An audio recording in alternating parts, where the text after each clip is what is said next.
आपकी क्लास अभी light of हो गई थी, लाइट का इशू है, तो अभी दोबारा से इसको स्टार्ट करते हैं लेक्चर को।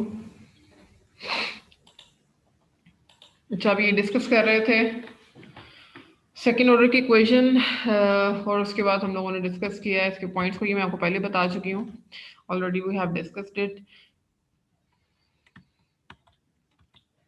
तो ये मैंने आप लोगों से कहा था कि ये आप लोगों ने डेरिवेशन खुद से करनी है। अब फॉर एग्जांपल एक हम लोगों ने जो सिस्टम लिया था, क्लोज लूप ट्रांसफर फंक्शन इसका था हमारे पास ओमेगा एन स्क्वायर और s square plus 2 zeta omega N S plus omega N square.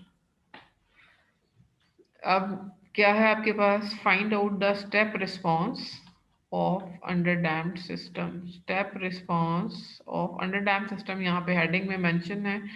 अच्छा, if we are talking about step response का क्या मतलब है, हम लोग डिस्कस किया कि हम लोग डिफरेंट टेस्ट सिग्नल्स को अप्लाई करते हैं अपने कंट्रोल सिस्टम पे और देखते हैं कि इस अगर सिग्नल को अप्लाई कर रहे हैं तो इसका रिस्पॉन्स कैसा होगा। और जो कॉमनली यूज हमारे पास सिग्नल हैं लाइक स्टेप इनपुट है, रैंप है, इसके अलावा हमारे पास इम्पल्स रिस्पॉन्स है। तो अगर हम लोग स्टेप इनपुट अप्लाई करते हैं then we called it step response. अगर हम लोग इम्पल्स इनपुट को अप्लाई करते हैं it is called as the impulse response.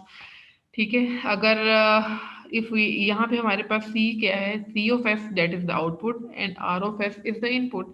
अगर हम लोग स्टेप रिस्पॉन्स का बात करेंगे तो इसका मतलब ये है कि यहाँ पे हम लोग आर ऑफ एस की जो वैल्यू है वो स्टेप रिस्पॉन्स का जो लैप्लास ट्रांसफॉर्म है वो क्या होता है हमारे पास 1/s। तो यहाँ पे हम लोग इसकी वैल्यू को क्या पुट कर लेंगे 1/s। मतलब ये कि सी ऑफ आर ऑफ एस यहाँ जाएगा, यहाँ मल्टीप्लाई हो जाएगा, तो अल्टीमेटली इक्वेशन क्या आ जाएगी, omega N square S S square plus 2 zeta omega N S plus omega N square. ठीक है, अब ये हो गया इसका स्टेप रिस्पॉन्स। सिर्फ और सिर्फ क्या किया कि ये जो इनपुट है इसकी वैल्यू हम लोगों ने क्या लिख ली, क्योंकि स्टेप इनपुट है इसलिए इसको सब्स्टिट्यूट कर लिया 1/s के इक्वल और यहाँ पे पुट कर दिया। अच्छा, अब आगे सारा आप लोगों ने इस डेरिवेशन को करना है। अब ये हमारे पास इक्वेशन आ गई है, अब इसका हम लोगों ने क्या निकालना है, अल्टीमेटली सी ऑफ टी निकालना है। तो हम लोग क्या करेंगे, इसको पहले पार्शियल फ्रैक्शन को अप्लाई करेंगे। ठीक है, पार्शियल फ्रैक्शन को अप्लाई करने के बाद इसके रूट्स की वैल्यूज निकाल लेंगे। तो ये आप लोगों ने जो डेरिवेशन है इसको आप लोगों ने देख लेना है।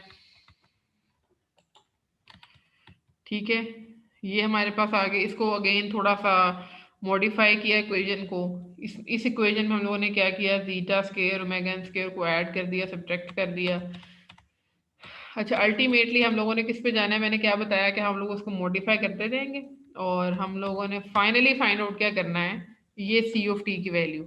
ठीक है, तो अगर आपसे कोई ये पूछे कि what is the equation for the step response of the under damp system, कि अगर एक अंडर डैम्प सिस्टम पे स्टेप रिस्पांस अप्लाई किया है तो उसके लिए आउटपुट की क्या वैल्यू है टाइम डोमेन में, तो आप लोगों को ये इक्वेशन याद होनी चाहिए, इसको याद ही कर लें ताकि आप लोगों को माइंड में रहे। C of t is equal to 1 - e⁻⁻β omega n t, और ये साथ में मल्टीप्लाई हो रहा है cos omega d t plus zeta over 1 - zeta square under root sine omega d t. ठीक है, और यहाँ पे ओमेगा डी की वैल्यू आप लोगों ने जहन में रखनी है।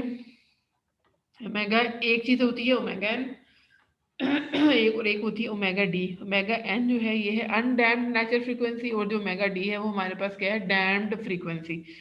ठीक है, तो ओमेगा डी की वैल्यू क्या होती है मैथमेटिकली, किसके इक्वल होता है, ओमेगा एन 1 - जीटा स्क्वायर की। ठीक है, इसको याद रखना आप लोगों ने।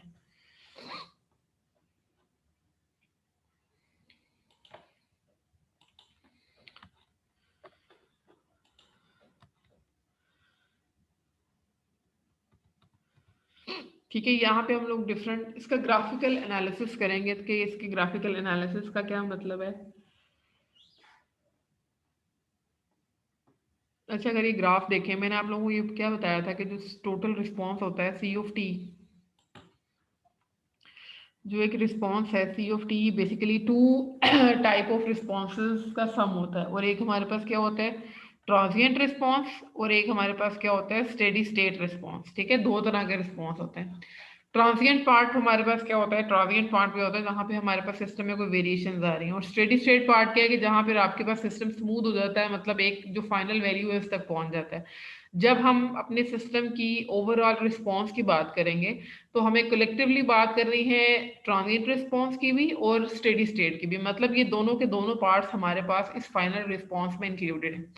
अब हम लोग ये बात करेंगे, इसने ये वाली इक्वेशन ली है सी of t is equal to 1 - ठीक है, और इसमें इसने जीटा की वैल्यू पुट की है। जीटा की वैल्यू क्या रखी है इस इक्वेशन में, इसने 0.1, और मेगा एन की वैल्यू क्या रखी है इसमें, मेगा एन की वैल्यू रखी है इसने 3 रेडियन पर सेकेंड। अब इसने इन वैल्यूज को लेते हुए, इन स्पेसिफिकेशंस को लेते हुए इसमें सब्स्टिट्यूट किया है, और इसको इसका सी ऑफ टी का डायरेक्टली ग्राफ आप लोगों को बता दिया कि इसका ग्राफ इस तरह से। अभी ये देखें, ये तो इसमें सिर्फ सिर्फ ऑसिलेशंस आ रही हैं। अभी इसका ट्रांजिएंट पार्ट में, इसका जो स्टेडी, ये ट्रांजिएंट पार्ट तो प्रेजेंट है, ठीक है, लेकिन इसमें कहीं पे भी वैल्यूज अभी ये नहीं बता रहा कि वो सेटल डाउन हो रही है। अगर हम लोग इस ग्राफ को देखें, अब ग्राफ को आप लोगों ने फोकस करना है और इनका कंपैरिजन करना है, तो इसका एनालिसिस जरूरी है कि ग्राफ आप लोगों को पता हो कि मैं क्या अभी बात कर रही हूँ। अच्छा, अब सेम सेम वही किया इसने, ओमेगा एन को फिक्स किया हुआ है 3 रेडियन पर सेकेंड पे, लेकिन जीटा की वैल्यू को चेंज करें। अब पहले जीटा जो था वो 0.1 था,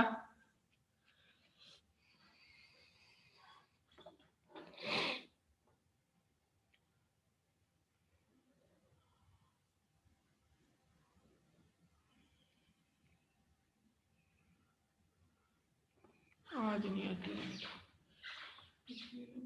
तो आज तो देयर इज प्रॉब्लम।